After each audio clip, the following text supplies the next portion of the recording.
Oui, le processus de reprise des relations diplomatiques entre la France et l'Iran intervient, vous le savez, après 2 années de tensions extrêmes entre les deux pays. Le blocage, c'était évidemment l'affaire des otages. Au lendemain de leur libération, rien ne s'oppose à la reprise du dialogue. Commentaire, Jean-Marc Ilouz. Dès lors que la détention de nos otages au Liban a pris fin, le rétablissement de relations normales entre la France et l'Iran peut être envisagé, conformément à notre conception de ce que doivent être les rapports entre États. Au cœur du contentieux franco-iranien, il y a d'abord une guerre, celle que se livrent depuis 8 ans l'Irak et l'Iran, plusieurs centaines de milliers de morts et de blessés.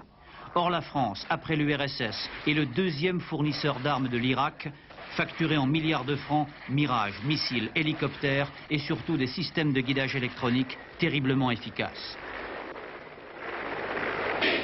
Après avoir d'abord exigé sans succès la suspension pure et simple de l'aide française à l'Irak, l'Iran et les groupes terroristes qui le soutiennent réclameront une politique plus équilibrée. En clair, de pouvoir acheter les mêmes armes que leur ennemi irakien. Deuxième source de conflit, la présence en France d'opposants iraniens condamnés par le régime de Téhéran. Asile politique pour l'ancien chef de gouvernement, Bani Sadr, en 81, et surtout pour Massoud Rajavi, chef des Moudjahidines du peuple. Son expulsion en juin 86 permettra la libération de Philippe Rochaud et Georges Ansen.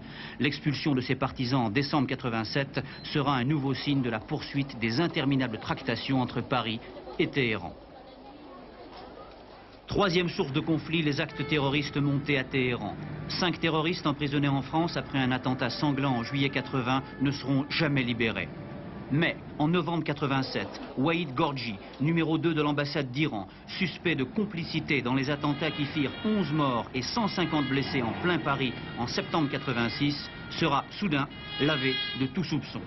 Son départ de Paris mettra fin à 4 mois de guerre des ambassades et surtout surviendra 2 jours à peine après la libération de Roger Hawk et Jean-Louis Normandin. Le 25 mars 88, nouveau coup de théâtre. Mohamed Mouadjer, un Français d'origine libanaise également soupçonné dans les mêmes attentats de septembre 86, sera à son tour libéré après 1 an de détention. Libération interprétée comme un signal de Paris aux Iraniens et à leurs partisans libanais. Quatrième contentieux, le contentieux financier. D'un côté, la dette d'1 milliard de dollars contractée par la France au temps du Shah d'Iran. De l'autre, les intérêts des firmes françaises lésées pendant la révolution islamique. 2 tiers de ces dettes remboursées par la France en 86, peut-être un 3e demain, si un accord existe enfin sur le montant des intérêts payables par Paris.